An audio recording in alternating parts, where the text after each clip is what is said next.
Hello, welcome everyone. Today we are going to present on the topic AI in the battle against COVID-19. We are going to see how AI can help attack the battle of COVID-19.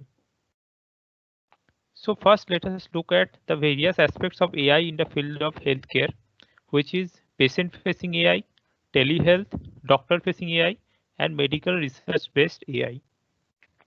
Now, our discussion for today would cover these 5 broad topics. Data science-based methods for COVID-19 modeling, where we are going to see how the transmission dynamics of the disease can be modeled.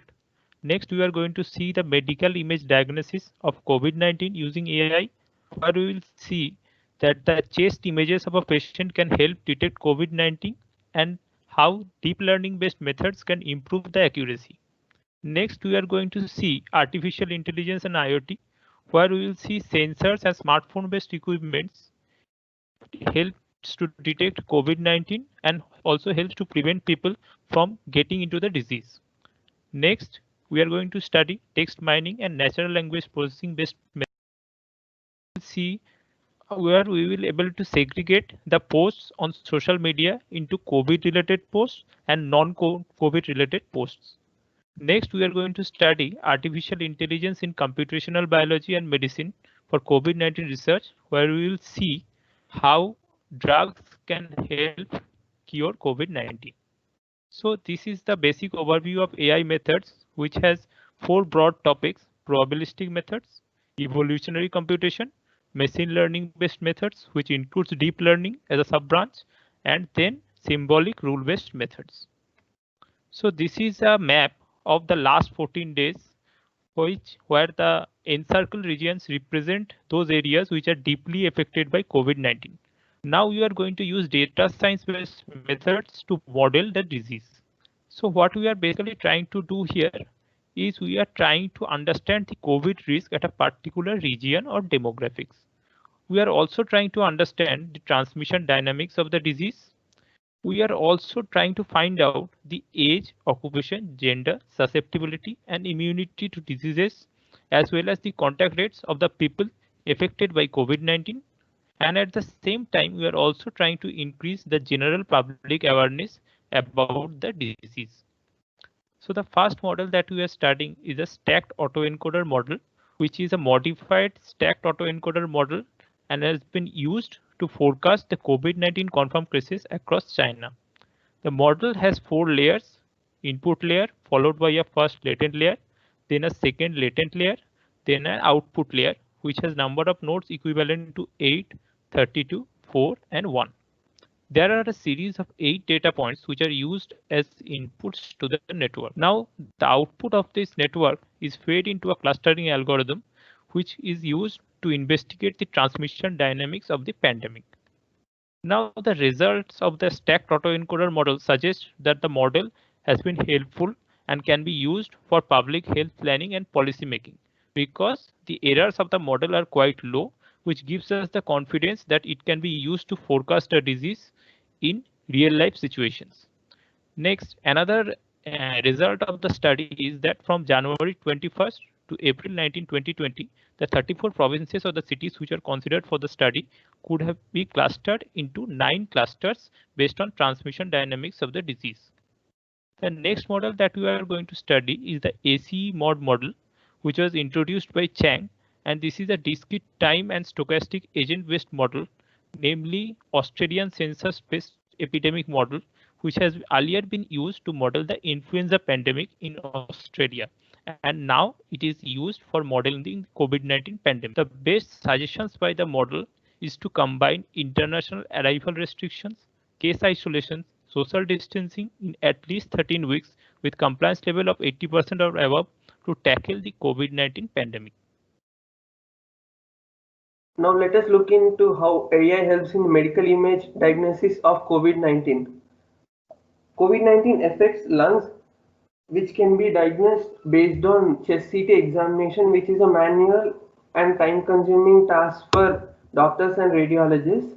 AI methods, especially deep learning, have been used to process and analyze medical imaging data to support radiologists and doctors to improve diagnosis performance. According to study, performance of radiologists in differentiating COVID-19 from viral pneumonia based on chest CT scans, it can be shown that radiologists achieve high specificity and average sensitivity. Now, looking into a modeling approach, radiology images such as chest X-ray scans and CT images are high-dimensional data that require processing capabilities of deep learning methods, in which CNN-based models are common and most suitable. Few examples are ELINet, AlexNet, GoogleNet, VGGNet, and ResNet is also called residual neural network, which will be most commonly used for this problem. Transfer learning methods can be used to customize CNN models which have been pre-trained on large image datasets for COVID-19 diagnosis problem. This would avoid training a CNN from scratch and thus reduce training time and the need for COVID-19 radiology images which may not be sufficiently available in the early stages of pandemic. Let us look into CoVNet, which is a deep learning method to detect COVID. It is a three-dimensional convolutional residual neural network of depth 50. It is based on volumetric CT images with three kinds of CT images, including COVID-19, community-acquired pneumonia, and other pneumonia cases mixed to test the robustness of this model. It is evaluated by using AUC parameter, which is also called area under receiver operating characteristic curve, and its AUC value is as high as 0.96, which shows its high capability for detecting COVID-19 cases. This is an illustration regarding CoVNet. Now let's look into another model, location attention network and ResNet 18, which is based on the concatenation between location attention mechanism and 3D CNN ResNet 18 network to detect coronavirus cases using pulmonary CT images. A dataset comprising CT images of COVID-19 cases, influenza A, viral pneumonia patients, and healthy cases used to validate the performance of the proposed method. This method's accuracy is 86%, which also exhibits its ability to early screen COVID-19 patients using CT images. These are a few other deep learning methods which are proposed throughout the globe, of which 3D UNet++ and ResNet 50 have the highest approval, and they have a sensitivity of 0.974. Now over to Aniket and over to Saurav. Yeah, thank you, Rashid. So we have seen two of the mechanisms. One is the data science method and another is the medical image processing, how they are being helpful in the COVID pandemic situation. So we'll be now looking into another more important characteristics, which how is AI being used with IoT devices to tackle the COVID scenario. So there are basically two situations. One is the drug discovery area and another is the containing the people into a geofencing area so that they do not spread the disease. So IoT along with AI will help in geofencing the people and early stage detections of the COVID-19 patients. So IoT devices are basically small devices which comes with sensors, and they allow in capturing real-time data from the environment and helps in transferring the data to the backend server, where there is a machine learning algorithm like the CoVNet or ResNet, as pointed out my friend Rishi, so which does the classification and stuffs. So smartphones is one of the most important devices that is there available with us, with every people nowadays, and they are capable of coming with different means inertial sensors and fingerprint sensors which can help in capturing data. So the thermal fingerprint sensor helps in capturing the warmth level of a human being or a body, so that can help in detecting the temperature of the body, and inertial sensors helps in detecting the motion and so on. So images also scanned with the help of a mobile camera can be uploaded to a server, and as my friend pointed out that the chest images scans can be used for detection of the COVID-19 situation. So those images can be again uploaded to a server and used for detection of COVID-19. So sensors in the smartphones helps in doing this, and microphones also can be used to record the voice of a person and see whether they are coming, means whether they have cough and cold or not. So people suffering from cough and cold is more tendency to have COVID, because this is one of the most easy symptoms for COVID situations. So another aspect is the taking the travel history of the person, which will help in detecting the infection level of the person. So the travel history can be get from with the help of a GPS that comes with every smartphone nowadays, and the travel history can help in locating whether the people has traveled from any area of the containment zones or not, so on.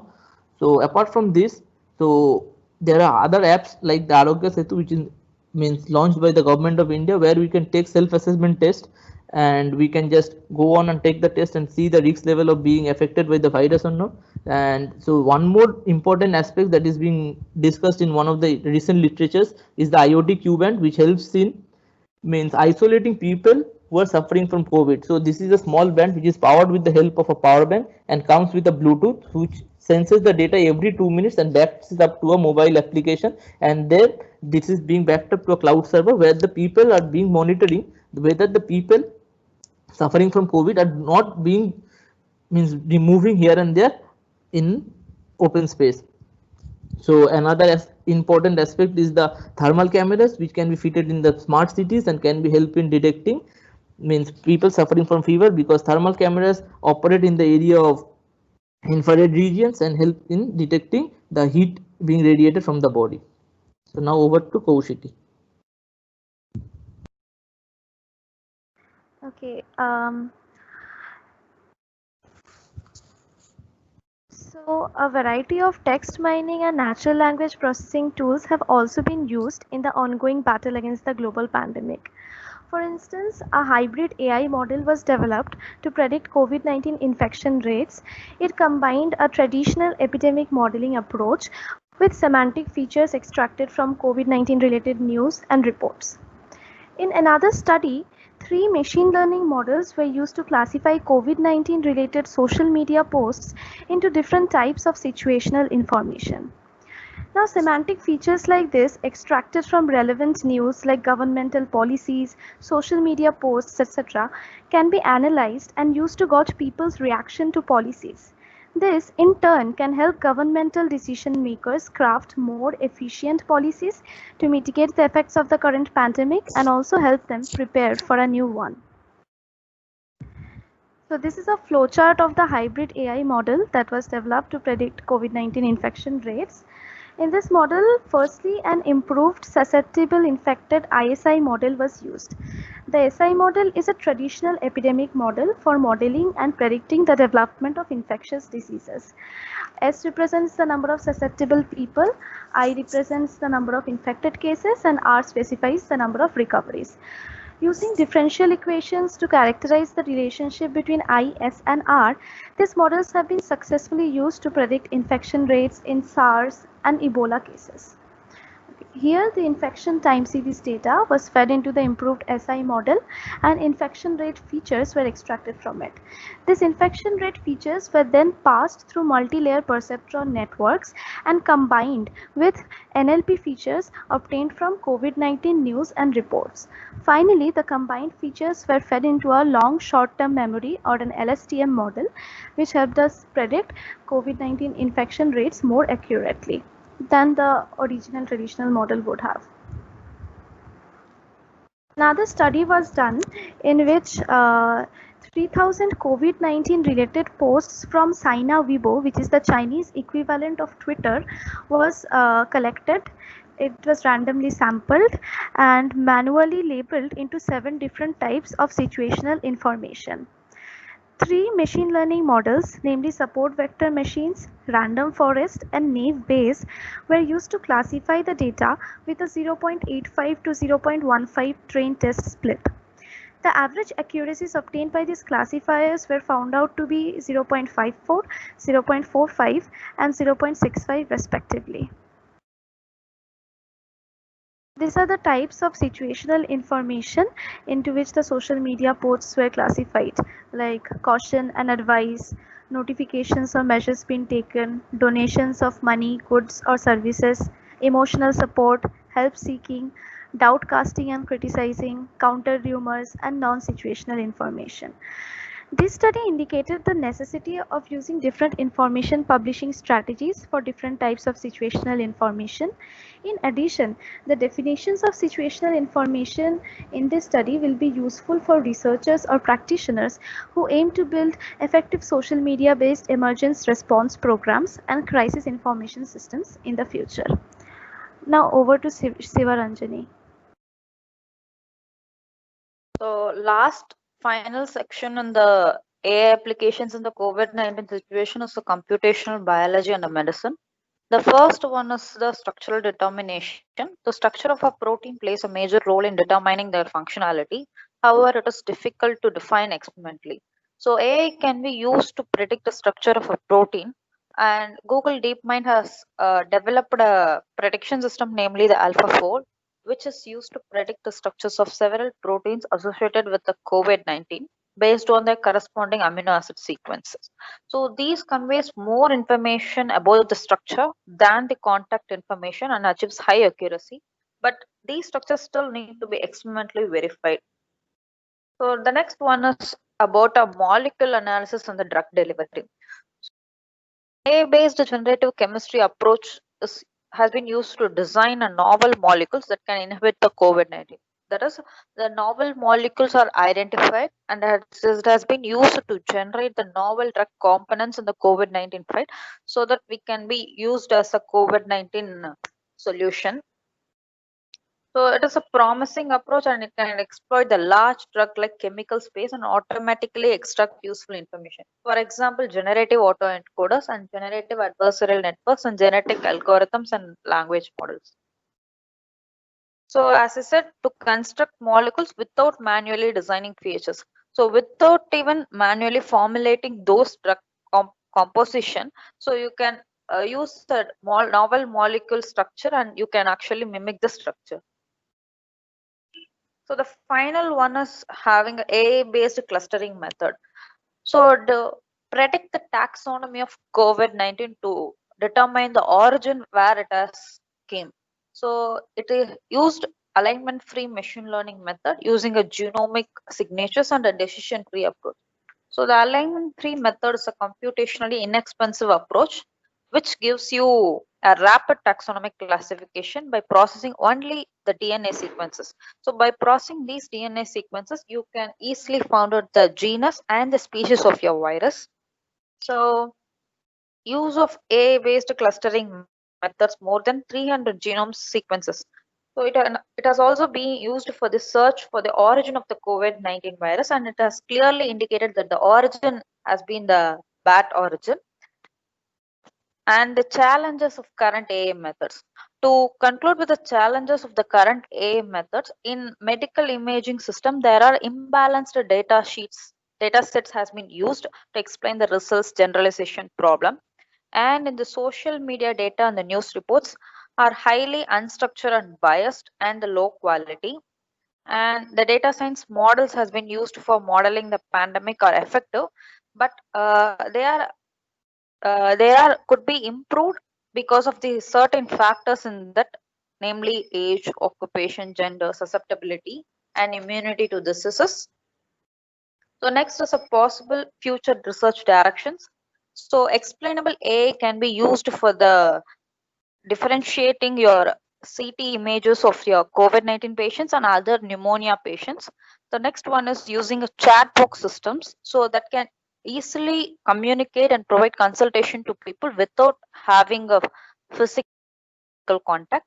And modeling a wide scale pandemic like COVID using a single data science model is difficult. So you will need a multiple models acting together for covering the full scope of the disease.